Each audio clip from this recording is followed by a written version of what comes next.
It's list of the week. List of the week we have every week. We pick a list, top 5 of maybe what we feeling, what we think, maybe what's going on in the world at the time. We don't know. We just love to pick our top 5 list of the week. And today's list of the week is the top 5 best off seasons that the NFL teams are having before the draft.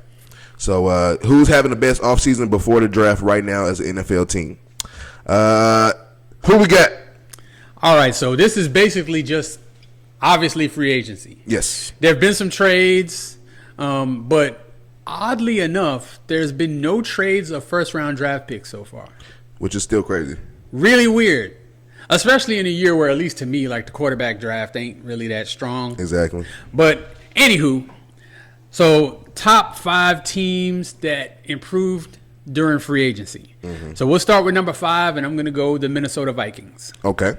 And the reason I'm going to say the Vikings is because, there was questions about what they were going to do at quarterback. They had Darnold, who had the good year last year, didn't do so good at the end of the year or in the playoff game. Yeah. And he was set up for a pretty big payday. Yep.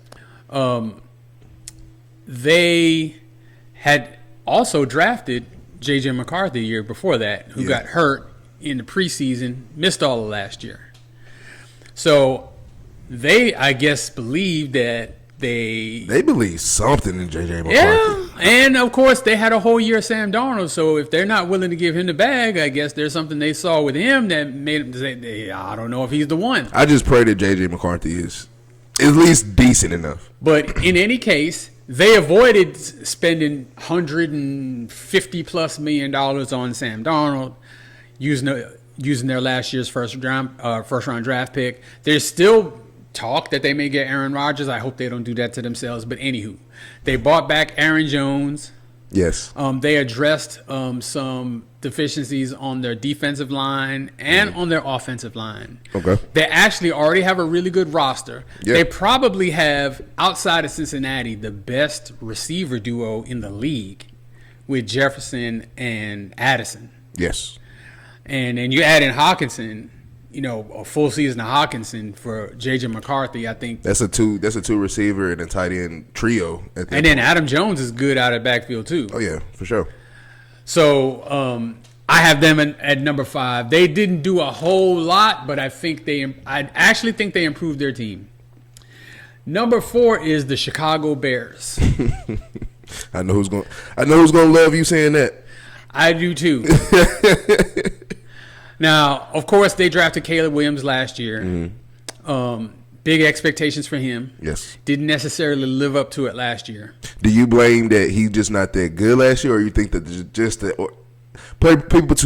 people put too much hype on them, and then the realization came to true, like the reality set in? First, he's a rookie. Yes. So let's start with that. Second, he got sacked a ton. That offensive line was terrible. Awful terrible. And for a rookie coming into the NFL, you can't have that. You can ruin a guy and just make him gun shy for the rest of his career if every time he takes a 5 or 7 step drop, there's somebody there ready to take his head off. Yeah. So they did do a good job that previous year of getting some skill players on the outside for him. What they did this year, though, they got him a Pro Bowl center and 2 Pro Bowl guards right in the middle of the offensive line. I think that's going to do wonders for him. He's still got weapons on the outside. Okay. I think the only wide receiver they lost was Keenan Allen. Did they lose him?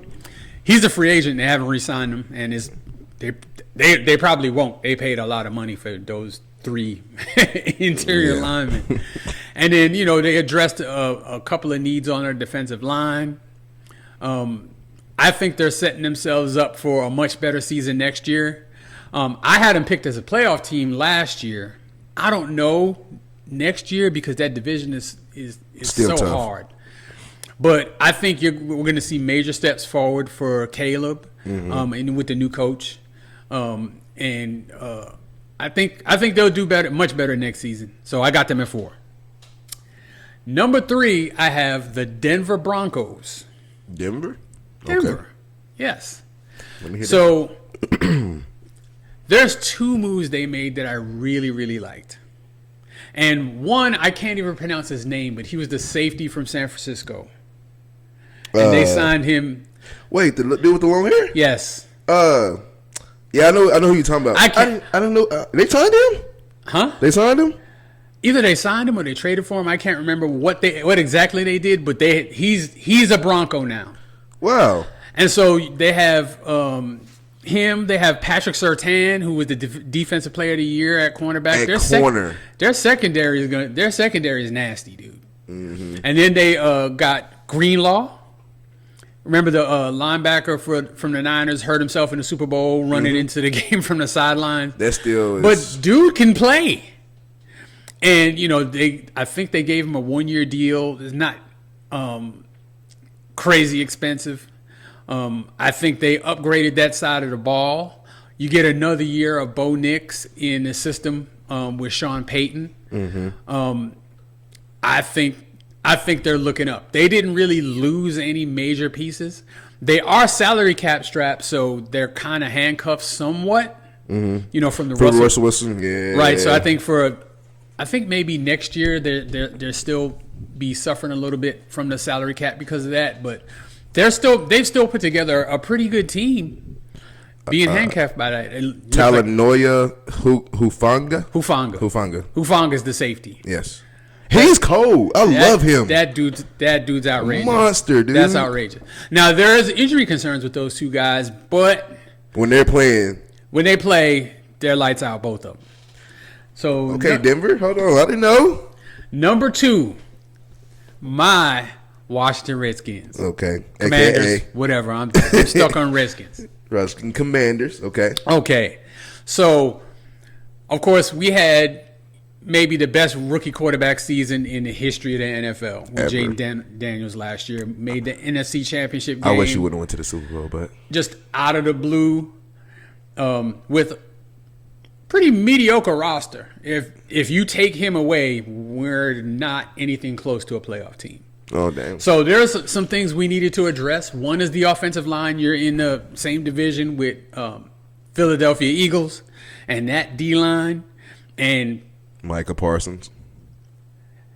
We need somebody to keep them guys off of Jaden Daniels.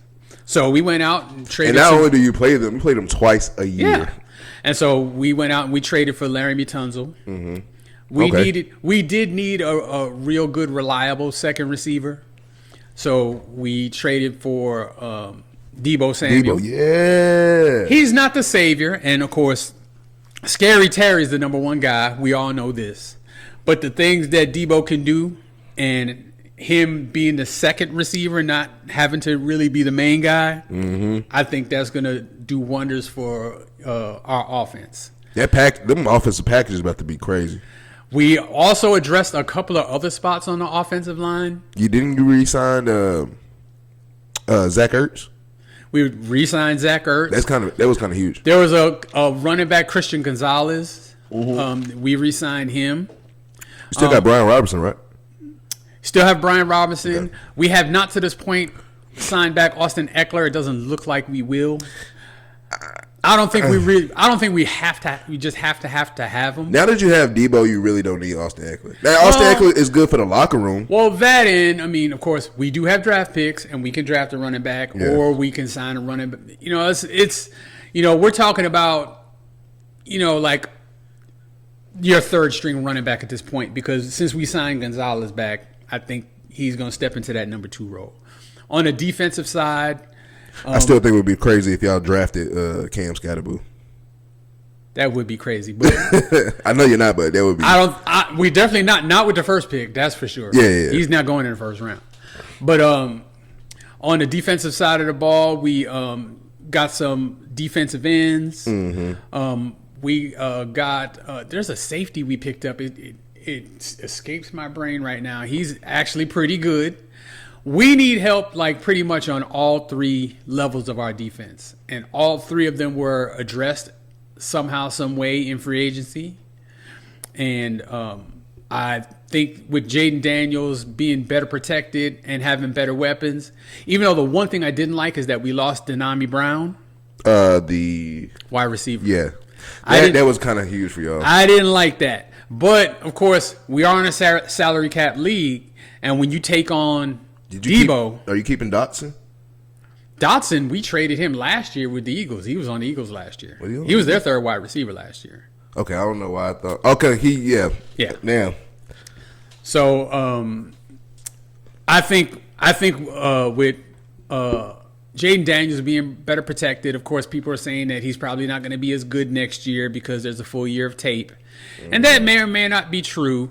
But we've upgraded the roster around him, which, if there's any regression on his part, hopefully can be offset with the rest of the team kind of picking up the slack. yeah, which is good. And the number one team that I think helped themselves the most, and I think they're actually the biggest threat to the Eagles in the NFC, is the Los Angeles Rams. Oh wow, So, of course, they signed Devontae Adams. that was huge.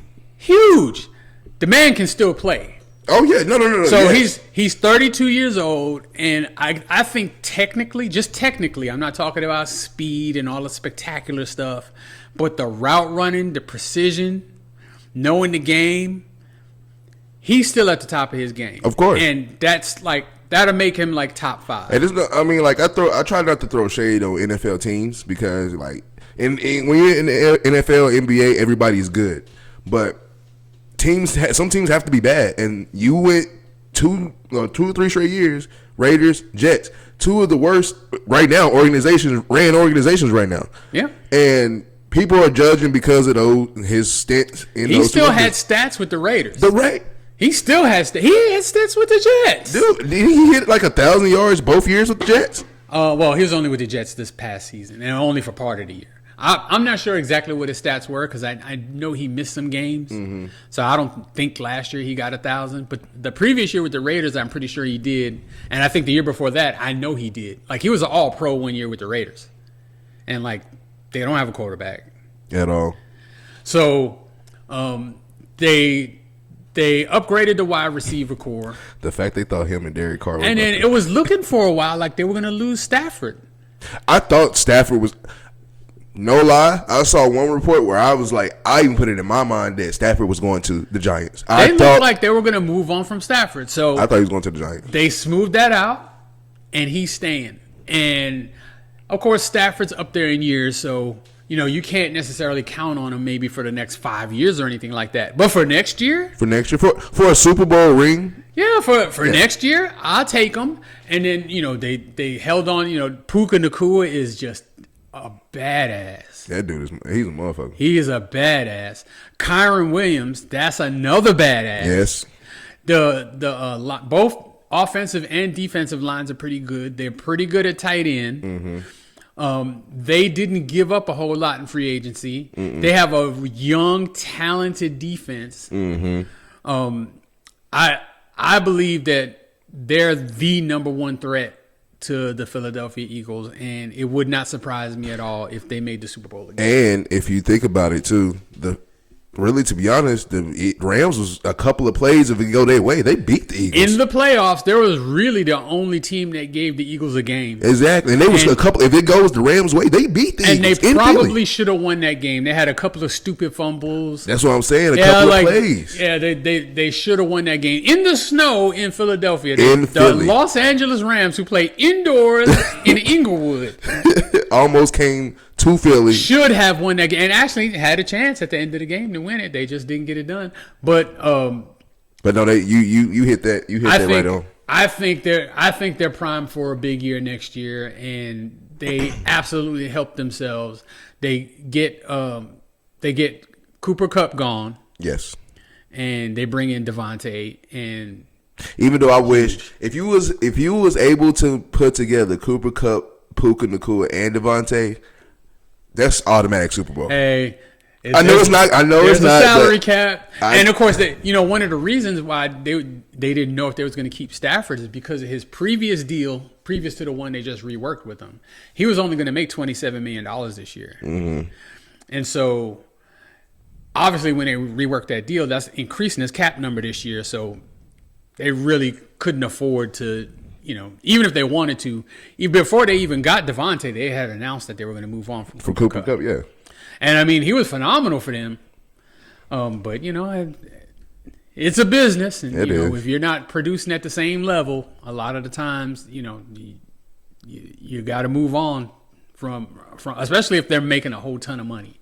You have to manage that salary cap, and I think they did a great job doing that, because they should conceivably still be in salary cap hell from that Super Bowl year, because they went all in. Fuck them picks. They went all in that year.